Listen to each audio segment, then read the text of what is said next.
ये यहाँ के जो राजा थे वो अपने मतलब जैसे पुराने ज़माने में वो टैक्स जो है आज टैक्स लेते हैं, होता है, हाँ। वो आप उस वक्त वो गले का टैक्स लेते हैं। हाँ, राजस्व लेते हैं। उन्होंने कहा भाई 25% हम लेते हैं, 75% आपको टिल्लर को देंगे। अच्छा अच्छा। तो जब वो समय आ गया, इन्होंने धान तैयार की, सारा हो गया, तो जब बांटने की बारी थी उन्होंने उनको मैसेज भेजा जो उनके कर्मचारी जैसे रेवेन्यू मंत्री हाँ हो जी, गया हाँ जी, या हाँ जी। जो भी बड़ा अधिकारी होता, तो उसको बोला भाई आप अपना हिस्सा ले जाओ आकर। उस ज़माने में वो सब जगह किसान ढेर लगाते थे, उसको हाँ। ठप्पे लगाते थे, ठीक है। जब हाँ जी। तक वो ले नहीं जाते वो ठप्पा हिल जाने चाहिए खाते था। नहीं थे। तो ऐसे ही इनके पास भी जब वो आए लेने के लिए, तो फिर उस वक्त शाम हो गई थी, वो कहने लगे हम कल बांट लेंगे, आप जाइए। तो उस दिन एकादशी का दिन था, उन्होंने कहा आपने व्रत रखा है, हाँ जी, हाँ जी। तो आप तब सुबह बांट लेंगे। तो बाबा जी यहाँ जो यहाँ कुटिया बनाई थी उन्होंने घास पूछी, वहाँ चले गए। बाबा से 2 किलोमीटर का ये सफ़र है। तो जब सुबह ये वहाँ कर रहे थे अपना पूजा पाठ दरिया चनाब के किनारे, तब इनको वहाँ ज्ञान हुआ कि भाई मेरा तो वो जो ढेर है, जो मेरा खिलाड़ा है, उसको वो खुद ही भरना शुरू कर रहे हैं। तो फिर बाबा जी एकदम वहाँ से आए, आके तो अपना साथ में कटारा लिया, फिर जिसको बोलते हैं वो लेके तो वहाँ पहुँचे। अच्छा अच्छा। उनको पता था कि अब मेरा समय पूरा हो गया, तो फिर वो चले गए वहाँ पर। अब उन्होंने वो कहने लगे भाई हम आपको 25, उन्होंने कहा कि आप खुद क्यों भर रहे हैं, हम आप बांट के लेना है, हमारे से 25% लेना है, तो आप खुद ही भर रहे हो, मेरा इंतज़ार नहीं किया। तो वो कहते हैं नहीं, आपको हम बाप बेटी को जितना ज़रूरत है इतना ही देंगे, इससे ज़्यादा नहीं देंगे, बाकी वाला हम देंगे। उन्होंने कहा भाई हमारा शराकतनामा है जो लिख कर लिया था, तो उन्होंने वो कागज़ दिखाया उनको, भाई हमने 75% लेना, आपने 25% लेना, आप लोगों से अन्याय करते हो, वो अन्याय हमारे साथ भी आप कर रहे हैं। तो वो नहीं माने तो बाबा जी क्रोध आ गया, उनको बोरियाँ भर के रखी थी, उनको उन्होंने दोबारा ढेर में मिला के, ये अकेले थे, बाकी वो तो बहुत लोग आए हाँ। थे। तो फिर वो उन्होंने ढेर करके इसको, तो उनको बोला जो अधिकारी था उसको बोलते हैं वीर सिंह मेहता हैं, वो जाति से राजपूत था। तो उसको मतलब जब हाँ उसको बोला तो वो नहीं माना, वो कहता नहीं। इन्होंने कहा फिर मैं अपना ये जो मेरी गंदम है, इसमें मैं अपना मांस और अपना खून मिला के दूँगा, अगर आप खास हो तो खा लें, ठीक है, आप में अगर हिम्मत होगी तो खा लेना।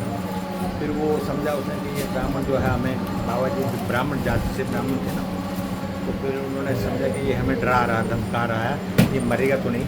तो कटारा लेकर खोल के उसके साथ कह रहे थे कि अब लास्ट टाइम है, आप भी मान जाओ। तो वो नहीं, उन्होंने समझा ऐसे ही डरा रहा, तो वो कहने लगा नहीं हम ले जाएंगे। तो फिर बाबा जी ने वो जो लोगों के साथ, किसानों के साथ अत्याचार होना था, उस अत्याचार के खिलाफ ये आवाज़ उठाई, खड़े हुए और इन्होंने उस देश के ऊपर अपने शरीर को कटार से खुद को और शरीर शहीद कर दिया। शरीर छोड़ दिया। तो फिर क्योंकि इनका समय अवधि भी पूरी हो गई थी, जो ये इनकी लड़की है ना 5 साल की, हाँ जी, हाँ जी। ये माता वैष्णो है। माता वैष्णो माता वैष्णो, इन्होंने माता वैष्णो की भक्ति की अपने पूरे जीवन में। वहाँ से जो घार है ना, वहाँ से चल के जो माता का दरबार है, वहाँ से 14-15 किलोमीटर है, तो वो रोज़ चल के जाना और रोज़ चल के वापस आना, और फिर आके शाम को एक ही टाइम रोटी खानी, और अपनी जिम्मेदारी का टाइम भी तो उसी जो समय था पूजा वाले समय से बाहर निकाल के, तो उसमें अपनी जिम्मेदारी भी करते, किसान थे ये, तो वो उन्होंने सारा किया। तो उसलिए सारा जीवन उन्होंने माता वैष्णो के चरणों में गुजारा, और जब भी माता वैष्णो के दरबार में जाते थे रोज़ यही प्रार्थना करते कि माता मेरे को दर्शन दो, इन्होंने और कुछ नहीं मांगा। हम जाते हैं और कहते हैं हमें पैसा दो, हमें ये दो, हमें पुत्र दो, हमें, तो वो नहीं, उन्होंने कभी ऐसा नहीं किया। वो एक ही उनकी प्रार्थना थी कि मेरे को दर्शन दो। फिर माता ने इनको दर्शन दिए थे। तो जब दर्शन दिए तो माता ने कहा मैं आपके ऊपर बड़ी प्रसन्न हूँ, आप मेरे से मांगो जो मांगना है। तो बाबा जी ने उनकी जो भी पूजा पाठ उनकी प्रदक्षिणा करके उनका पूजन किया, और उन्होंने कहा भाई मैं आप पे बड़ी खुश हूँ, आप मेरे से मांगो जो मांगना है। तो बाबा जी कहते माता मैंने तो जो मांगा वो तो आपने दे दिया, मैं तो यही मांगता था, आप दर्शन दे दो। तो दर्शन तो आपने माता ने कहा नहीं कुछ और, इन्होंने कहा मेरे को किसी चीज़ की ज़रूरत ही नहीं है। तो 2-3 बार फिर उन्होंने कहा मैं ऐसे आप जा नहीं सकते, आपको कोई आशीर्वाद दे के जाऊँ, तो आप मेरे से वो आशीर्वाद मांगो, मैं ऐसे नहीं जा सकती। तो फिर बाबा जी ने कहा भाई अगर मेरे को जरूर आशीर्वाद देना है तो मेरे को रोज़ मेरे को आप दर्शन दें। दर्शन दें। उन्होंने कहा भाई 5 साल अभी आपकी आयु बाकी है, तो 5 साल में आपको रोज़ कैसे दर्शन दूँ? ये तो असंभव है। तो फिर वो बाबा जी कहते भैया आपकी इच्छा है, मैं तो जो मेरे मन में आया मैं आपसे कह दिया। तो फिर माता जी कहते चलो आपने जो मेरे से मांगा मैं आपके घर में आपकी बच्ची बन के रहूँगी 5 साल के लिए।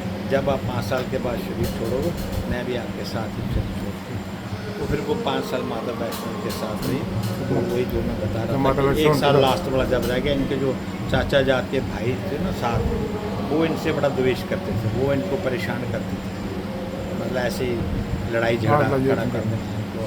तो ये तो बेचारे भगवान का स्वरूप थे बाबा जी। तो फिर इनको तंग करते थे। फिर लास्ट में बाबा जी ने सारी अपनी जायदाद जो भी था सब कुछ उनको दे के वहाँ से लास्ट वाला साल जो था वो यहाँ यहाँ आके आके यहाँ आके बिता है। यहाँ से आधा किलोमीटर है यहाँ, ये वहाँ आके रहे और यहाँ शरीर छोड़ दिया। उसके बाद ये मंदिर बन गया। और जब वो इन्होंने शरीर छोड़ा तो जो किसान थे ना उनके ये पूजनीय हो गए। किसान ने सोचा कि हमारा जो संकट था वो संकट खत्म हो पूरा कर दिया बाबा जी ने। गया। बाबा बुआ जी को ये माता के वैष्णो हैं और बाबा विष्णु जी के रूप हैं। चलिए बहुत बहुत धन्यवाद बाबा जी जानकारी देने के लिए आपका।